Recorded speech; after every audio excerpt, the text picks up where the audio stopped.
Action. Bollywood খিলাড়ি অক্ষয় কুমারের বর্তমান সিনেমার অবস্থা একদমই ভালো না, কেননা ও মাই গড 2 সিনেমার পরে অক্ষয় কুমারের সবগুলো cinema back to back flop হয়েছে এবং সম্প্রতি রিলিজ হওয়া তার সারফিরা মুভিটাও বক্স অফিসে মুখ থুবড়ে পড়েছে। কিছু নিউজ পোর্টালে এমনটা বলা হয়েছে যে সারফিরা সিনেমার টিকিট কিনলে টিকিটের সঙ্গে সামোসাও ফ্রিতে দেওয়া হচ্ছে, কিন্তু তবুও অডিয়েন্স এই সিনেমা দেখতে আগ্রহী না। এইভাবে চলতে থাকলে তো অক্ষয় কুমারের ক্যারিয়ার ধীরে ধীরে ধ্বংস হয়ে যাবে। বাট কিন্তু লেকিন আজকে আমি অক্ষয় কুমারের আপকামিং কয়েকটা বিগেস্ট সিনেমার কথা বলবো, যেই সিনেমাগুলো অক্ষয় কুমারের ক্যারিয়ারকে বাঁচাতে পারে, এবং এর মধ্যে কয়েকটা বিগেস্ট ব্লকবাস্টার সিনেমার সিকুয়েল রয়েছে। তালিকার প্রথমে রয়েছে ওয়েলকাম টু দ্য জঙ্গল, অথবা আপনি বলতে পারেন ওয়েলকাম 3। এই সিনেমাটি মূলত ওয়েলকাম সিরিজের থার্ড ইনস্টলমেন্ট এবং এটি একটি upcoming biggest comedy drama movie হতে চলেছে। ওয়েলকাম সিরিজের দুইটা পার্ট অডিয়েন্স অনেক বেশি পছন্দ করেছিল, যেখানে আমরা প্রথম পার্ট অর্থাৎ ওয়েলকাম সিনেমায় অক্ষয় কুমার, ক্যাটরিনা ক্যাফ, নানা পাটেকার এবং অনিল কাপুর সহ আরো অনেককে দেখেছিলাম। কিন্তু ওয়েলকাম 2 অর্থাৎ ওয়েলকাম ব্যাক সিনেমায় নানা পাটেকার এবং অনিল কাপুর থাকলেও অক্ষয় কুমারকে আমরা দেখতে পাইনি। ওয়েলকাম ব্যাক সিনেমায় অভিনয় করেছিল জন আব্রাহাম। কিন্তু গুড নিউজ হচ্ছে অক্ষয় কুমার আবারও ওয়েলকাম 3 সিনেমায় ব্যাক করছে। ওয়েলকাম টু দ্য জঙ্গল মুভিতে আমরা অক্ষয় কুমার, জ্যাকলিন ফার্নান্ডেজ, রবিনা ট্যান্ডন, দিশা পাটানি, সুনীল শেট্টি, পরেশ রাওয়াল, আরশাদ ওয়ারসি সহ কপিল শর্মা শো থেকে কিকু সারদা এবং কৃষ্ণা অভিষেককে দেখতে পাবো। এই মুভিতে যত অভিনেতা অভিনেত্রী রয়েছে, এত অভিনেতা অভিনেত্রী কোনো ওয়েব সিরিজেও থাকে না। তো যাই হোক, এবং এই বিগেস্ট কমেডি মুভিটা আপনারা 2024 সালের ক্রিসমাসে দেখতে পাবেন। তালিকার পরবর্তী নাম সাইকো। সাইকো বলিউডের আপকামিং বিগেস্ট অ্যাকশন মুভি, যেই মুভিটা ডিরেকশন দিবেন মোহিত সুরি। মোহিত সুরি বলিউডে অনেক ব্লকবাস্টার সিনেমা বানিয়েছেন, যেমন এক ভিলেন, মালাং এবং মার্ডার 2, এবং এই মুভিটা প্রডিউস করবেন রোহিত শেট্টি। এই মুভিতে বলিউড খিলাড়ি অক্ষয় কুমারকে আমরা মেইন লিডে দেখতে পাবো, যেখানে তিনি একজন পাগল সাইকো চরিত্রে অভিনয় করবেন। এর আগে অক্ষয় কুমার 1997 সালে রিলিজ হওয়া আফলাতুন সিনেমায় একজন সাইকোর ক্যারেক্টার প্লে করেছিলেন, যেটা অডিয়েন্স অনেক বেশি অ্যাপ্রিসিয়েট করেছিল। কিছু রিপোর্টস মোতাবেক এই মুভির শুটিং খুব দ্রুত শুরু হবে এবং এই মুভিতে অক্ষয় কুমারের 40 দিনের শিডিউল ধরা হয়েছে, অর্থাৎ এই মুভির শুটিং 40 দিনের মধ্যে কমপ্লিট হয়ে যাবে। তো আপনার কি মনে হয় 40 দিনের মধ্যে কমপ্লিট হওয়া একটা মুভি কতটুকু ভালো হতে পারে, এবং এই মুভিটা 2024 সালের শেষের দিকে রিলিজ করা হতে পারে?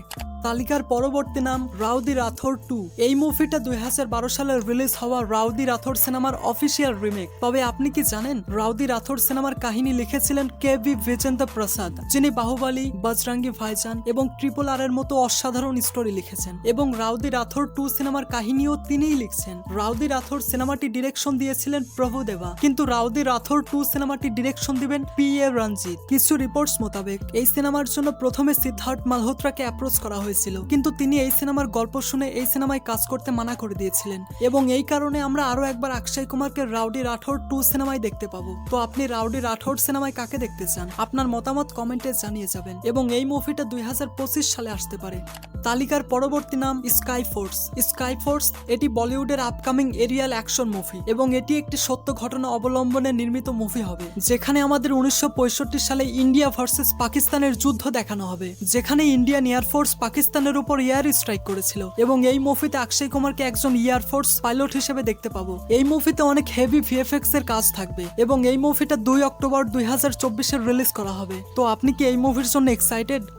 এই তালিকার পরবর্তী নাম খেল খেল মে। এটা অক্ষয় কুমারের আপকামিং থ্রিলার মুভি, যেই মুভিটা ডিরেকশন দিবেন মুদাসসার আজিজ, এবং এই মুভিতে আপনারা অক্ষয় কুমার, তাপসি পান্নু, ফরদিন খান, বানি কাপুর সহ আরো অনেককে দেখতে পাবেন। এবং এই মুভির সম্পর্কে এমন একটা নিউজ সামনে এসেছে যে এই মুভিটা মূলত ইটালিয়ান পারফেক্ট স্ট্রেঞ্জার মুভির সিকুয়েল হবে। খেল খেল মে এই মুভিটার গল্প এমন হবে যে কয়েকজন বন্ধু একসঙ্গে মিলে ডিনার করতে বসে, এবং ডিনার করতে করতে সেই সব বন্ধু মিলে এমন এক গেম খেলতে শুরু করে যার ফলে তাদের প্রত্যেকের অজানা এবং রহস্যময় সিক্রেট বাহিরে আসতে শুরু করে। সিনেমার গল্প তো অনেক ইন্টারেস্টিং মনে হচ্ছে, এখন শুধু দেখার বিষয় সিনেমাটির প্রেজেন্টেশন কেমন। রিপোর্টস মোতাবেক এই সিনেমার শুটিং অলরেডি কমপ্লিট হয়ে গেছে।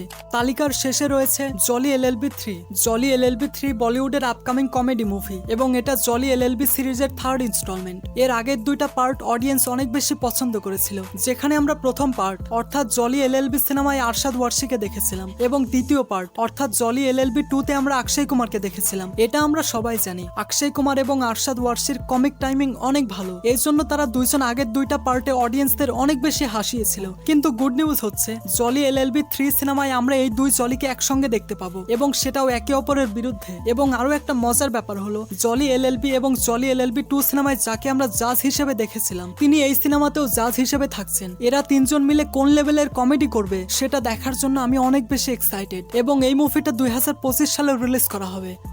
ওয়েল, এগুলো ছিল বলিউড খিলাড়ি অক্ষয় কুমারের আপকামিং কয়েকটা বিগেস্ট মুভির তালিকা, যেই মুভিগুলোর মাধ্যমে অক্ষয় কুমার আবারও ভয়ঙ্করভাবে কামব্যাক করবে। তো এই মুভিগুলোর মধ্যে আপনি কোন মুভির জন্য অনেক বেশি এক্সাইটেড? আপনার মতামত কমেন্টে জানিয়ে যাবেন। Thanks for watching.